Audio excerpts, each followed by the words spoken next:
Jeudi, à la suite de la commande surprise du président américain Donald Trump pour une autre liste de tarifs douaniers potentiels sur 100 milliards de dollars d'importations chinoises, les responsables de la Maison-Blanche disent que tout cela fait partie d'un plan.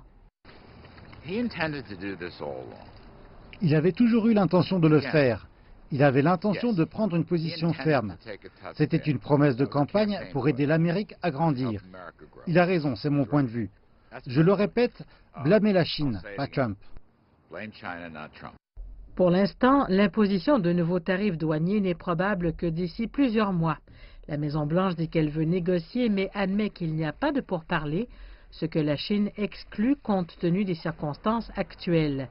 Les consultations ont débuté à l'OMC, mais Trump a déclaré dans un tweet que l'OMC fait partie du problème.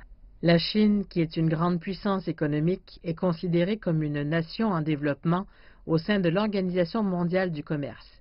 Ils obtiennent donc des bonus et des avantages énormes, surtout aux États-Unis. Est-ce que quelqu'un pense que c'est juste? Nous étions mal représentés. L'OMC est injuste envers les États-Unis. Fin du tweet. La réaction nationale aux États-Unis a été largement négative à la dernière escalade des menaces tarifaires. Le marché boursier est en train de se faire tabasser. Et même les alliés politiques du président Trump ne sont pas heureux.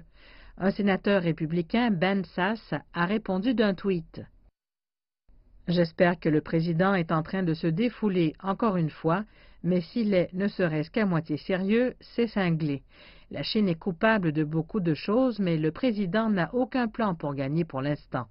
Il risque de faire flamber l'agriculture américaine. Il faut critiquer le mauvais comportement chinois, mais avec un plan qui les punit eux plutôt que nous-mêmes. Sinon, c'est la pire façon de le faire. » Fin du tweet. Wow! Imposer des tarifs douaniers à la Chine faisait partie de la campagne électorale de Donald Trump.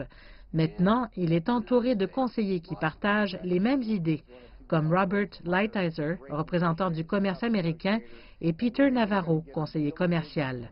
Et la plupart de ceux qui ont appelé à la prudence ont quitté la Maison-Blanche. Au-delà de l'appel à la Chine à changer ses pratiques, la Maison-Blanche n'a pas dit ce qu'elle accepterait dans une quelconque forme de négociation. Pour le moment, il n'y a que des menaces, qu'elles soient sérieuses ou vides, que nous ne connaissons pas encore.